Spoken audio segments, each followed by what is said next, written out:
In this video, I wanna show you how to create this beautiful slicer.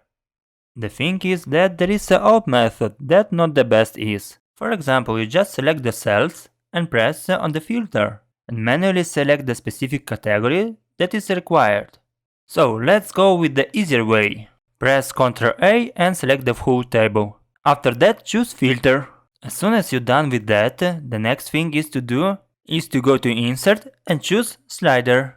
In this case, we selected Prospect and Service, adjusted our tabs, and for example, clicking on Product Demo or Training Session, we can get all necessary information. One more interesting thing is, if you select full table and press Ctrl-Shift-T, you can get the sum of revenue. And there is another option, for example, of color scale, data bars, icon set. So, if you enjoyed the video, put your like and subscribe.